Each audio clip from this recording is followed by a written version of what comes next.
만일 너희가 전심으로 여호와께 돌아오려거든 이방 신들과 아스타롯을 너희 중에서 제거하고 너희 마음을 여호와께로 향하여 그만을 섬기라. 그리하면 너희를 블레셋 사람의 손에서 건져내시리라. 아스타롯을 제거하고 여호와만 섬기니라. 사무엘이 이르되 온 이스라엘은 미스바로 모이라. 내가 너희를 위하여 여호와께 기도하리라 하매 그들이 미스바에 모여 물을 길어 여호와 앞에 붓고 그날 종일 금식하고 거기에서 이르되 우리가 여호와께 범죄하였나이다 하니라. 사무엘이 미스바에서 이스라엘 자손을 다스리니라. 아멘. 오늘 이 사무엘상 7장 3절에서 6절까지 말씀으로 에베네셀의 하나님이라는 제목으로 함께 말씀을 나누고자 합니다. 앞선 6장에서는 이제 일전에 블레셋에게 빼앗겼던 언약궤가 이스라엘로 돌아오는 사건들을 우리가 살펴보았습니다. 엘리 제사장의 아들들이 빼앗겼던 언약궤가 이스라엘로 돌아옵니다. 그런데 그냥 무의미하게 돌아오는 것이 아니라 굉장히 놀라운 사건을 통하여서 이스라엘로 돌아옵니다. 이 사건을 통해서 이스라엘 백성들뿐 아니라 블레셋 사람들도 굉장히 놀라운 모습들을 볼 수가 있습니다.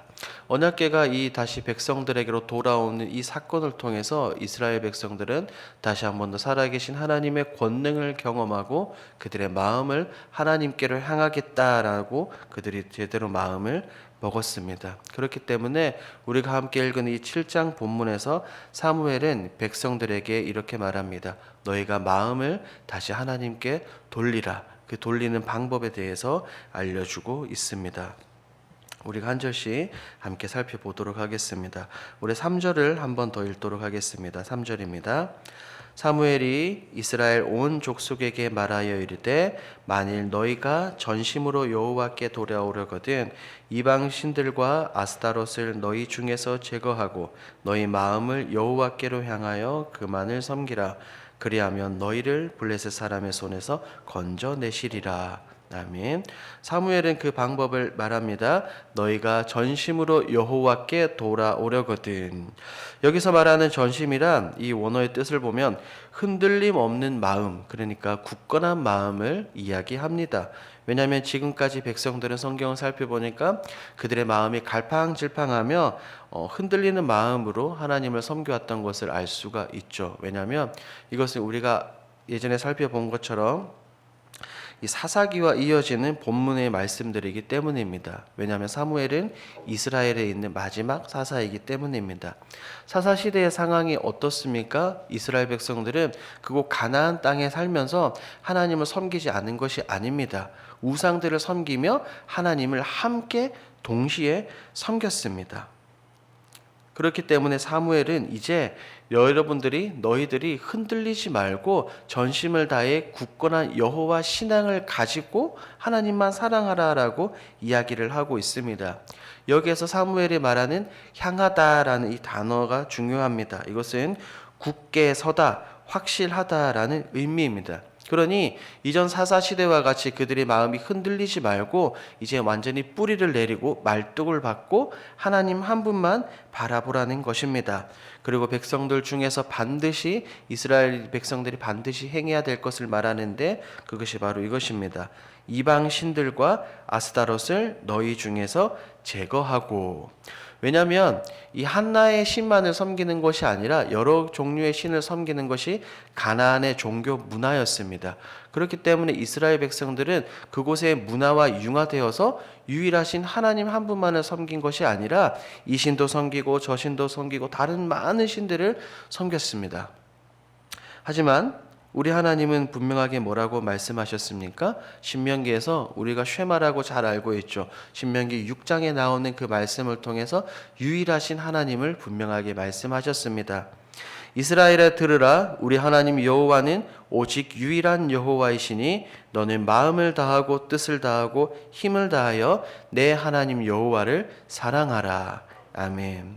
그래서 오직 하나님만 섬기기 위해서는 그들 가운데 있는 이방신들을 완전히 제거해야만 했습니다. 그래야 하나님께서는 이스라엘 백성들의 주인이 되어 주시고 그들의 반석이 되어 주시고 그들의 방패가 되어 주시기 때문입니다.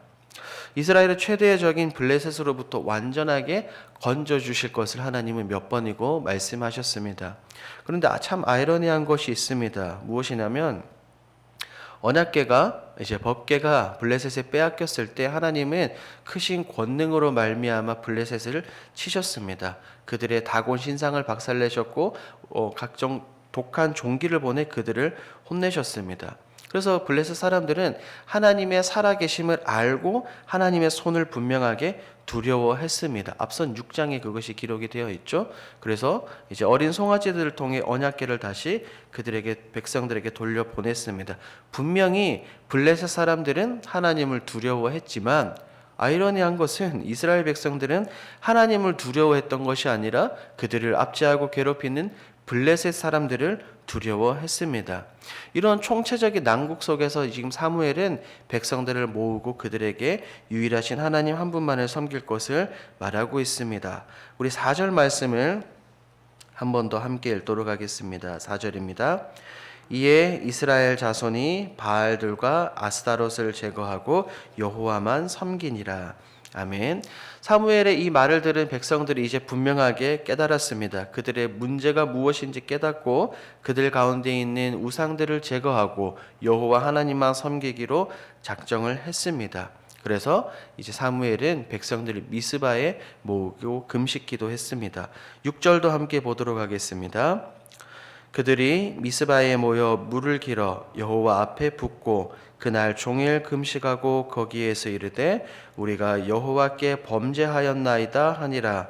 사무엘이 미스바에서 이스라엘 자손을 다스리니라. 아멘. 이제 그들은 물을 길어와 하나님 앞에서 붓습니다. 하나님 앞에서 부었다는 그 의미는 하나님 앞에 자신들의 모든 것을 토해 놓는 것을 의미합니다. 마음을 이제 완전히 하나님께 드립니다. 이것은 하나님 앞에서 그들이 금식하고 회개하면서 그들의 지난날의 잘못들을 회개를 상징하는 행동입니다. 백성들은 하나님과 올바로 교제하기 위해서 반드시 그들은 정결해져야 했습니다. 레위기 말씀을 보니까 내가 거룩하니 너희도 거룩하라라고 하나님은 분명히 11장과 19장과 20장에서 계속해서 강조하셨기 때문에 그들 가운데 가지고 있는 그 죄악된 우상들을 모두 다 제거해야 했습니다. 이렇게 사무엘을 통해 다시 회개하며 하나님께로 돌아간 하나님께로 마음을 드리고자 한 이스라엘 백성들이 이제 이후에 어떻게 되었을까요? 예전처럼 블레셋에게 침략을 당하고 괴롭힘을 당했을까요? 성경은 놀라운 사실을 말합니다. 이 사무엘이 백성들을 미스바에 모으고 그들이 이제 하나님 앞에서 물을 붓고 기도를 합니다. 회개 운동을 시작하죠. 그런데 그 소식을 블레셋 사람들 역시 듣습니다. 어떻게 보면 이 블레셋 사람들에게 있어서 그때가 최적의 적기입니다. 그들을 군사를 일으켜서 한 곳에 모인 미스바에 모인 이스라엘 백성들을 한 번에 몰살시키고 완전히 멸망시킬 수 있는 그런 최적의 적기였습니다. 왜죠? 그들은 지금 금식하면서 하나님 앞에서 기도하고 있는 완전한 무방비의 상태에 놓여 있기 때문입니다. 그래서 7절을 보면 블레셋은 이 좋은 기회를 놓치지 않고 쳐들어오는 모습을 볼 수가 있습니다. 그때 백성들은 두려워 떱니다. 왜냐하면 앞선 전투에서 이스라엘은 블레셋과의 전쟁을 통해서 무려 3만 명이나 죽는 아주 대패를 했습니다. 큰 패배를 했기 때문입니다. 그렇기 때문에 백성들은 당연히 두려워할 수밖에 없었습니다. 하지만 그때는 어땠습니까? 백성들이 살아계신 여호와 하나님만을 바라보고 의지한 것이 아니라 그냥 한 가지 물건, 언약궤, 법궤만을 의지하고 전쟁터로 나아갔습니다. 아직 그들 가운데 있던 우상을 제거하지 않았던 그런 순간들이었습니다. 이제는 어떻습니까? 그들은 전쟁 앞에서 언약궤를 의지하지 않습니다. 어떤 물건에 하나님의 능력이 깃들어 있다라고 생각하지 않고 능력의 근원이자 능력의 원천이신 하나님 한 분만을 바라보고 하나님께 간구하기 시작을 합니다. 그래서 8절 말씀을 보면 백성들이 이렇게 말합니다. 우리 하나님 여호와께 쉬지 말고 부르짖어 우리를 블레셋 사람들의 손에서 구원하시게 하소서. 아멘. 이제 백성들은 다른 것이 아니라 기도를 통해 하나님께 나아갑니다. 기도를 통해 하나님만 바라보고 하나님만 의지하는 이제는 이전의 모습과는 완전히 달라진 백성들의 모습을 볼 수 있습니다. 사무엘은 번제를 드리며 하나님께 부르짖었습니다. 10절 말씀을 우리가 함께 읽도록 하겠습니다. 10절입니다. 사무엘이 번제를 드릴 때에 블레셋 사람이 이스라엘과 싸우려고 가까이 오매 그날에 여호와께서 블레셋 사람에게 큰 우레를 발하여 그들을 어지럽게 하시니 그들이 이스라엘 앞에 패한지라. 아멘. 보십시오. 언제 쳐들어왔습니까? 사무엘이 번제를 드릴 때에, 금식하면서 하나님께 제사를 드리고 있는 그 무방비 상태, 매우 위험한 상황에 블레셋이 쳐들어옵니다. 속수무책으로 당할 수밖에 없는 그런 위험한 상황입니다. 하지만 하나님께서는 우레소리, 즉 천둥 소리가 나게 하셔서 그들을 어지럽게 합니다.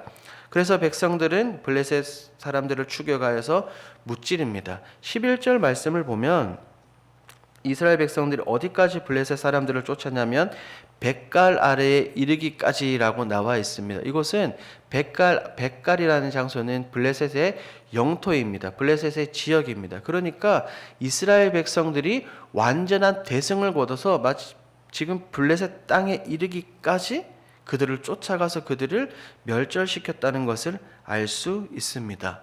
이 모든 것을 누가 하셨습니까? 하나님이 하셨습니다. 이스라엘 백성들은 단지 이 우레소리에 놀라서 어지럽게 하고 도망가는 블레셋 사람들을 소탕하기만 했습니다.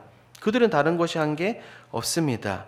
이 모든 것은 그들 가운데 있는 우상을 제거하고 하나님과의 관계를 회복하고 나서 하나님께 부르짖은 결과입니다. 하나님은 자신에게 의지하는 백성들을 위해서 싸워 주셨습니다. 그래서 사무엘과 백성들은 바위를 세우고 이름을 짓죠. 에베네셀. 12절 말씀을 우리가 함께 읽도록 하겠습니다. 12절입니다. 사무엘이 돌을 취하여 미스바와 센 사이에 세워 이르되 여호와께서 여기까지 우리를 도우셨다 하고 그 이름을 에베네셀이라 하니라. 아멘. 우리 사랑하는 길동의 성도 여러분, 오늘 말씀을 통해서 우리가 깨달을 수 있는 것이 무엇입니까? 그것은 첫 번째, 하나님과의 관계 회복이 최우선입니다. 하나님과의 관계를 회복하기 위해서는 먼저 내 가운데 있는, 내 속에 있는 우상들을 제거해야 됩니다. 그것이 무엇이든지 간에 가족이든 자녀든 아니면 내 능력이든 내 자신이든지 간에 반드시 그것을 먼저 없애야 합니다. 그리고 하나님께 엎드려 기도하십시오. 백성들은 절체절명의 위기 속에서 자신을 의지하고 자신들의 힘과 능력을 믿은 것이 아니라 하나님만 의지했습니다. 하나님께 기도했습니다. 본문에 나오는 것처럼 여기까지 인도하신 하나님, 지금까지 인도하신 하나님, 그리고 앞으로도 인도하실 그 하나님만 의지하십시오. 에베네셀 하나님께서 언제나 여러분들의 삶을 이끌어 주실 줄 믿습니다. 이것을 기억하시고 늘 하나님 한 분만을 바라보시는 사랑하는 길동의 모든 성도들이 되길 주님의 이름으로 축복합니다. 아멘. 기도하겠습니다. 이 시간 첫 번째로 기도할 것은 오늘 들은 말씀을 기억하시면서 에베네셀의 하나님, 여기까지 인도하신 그 놀라운 하나님을 더욱더 사랑하며 하나님 한 분만 바라보게 해달라 기도하시고, 계속해서 우리의 교회의 공통기도 제목으로 자유롭게 기도하시다가 우리 돌아가시도록 하겠습니다. 함께 기도하겠습니다. 하나님 아버지 감사합니다. 오늘 말씀을 통하여서 하나님 우리가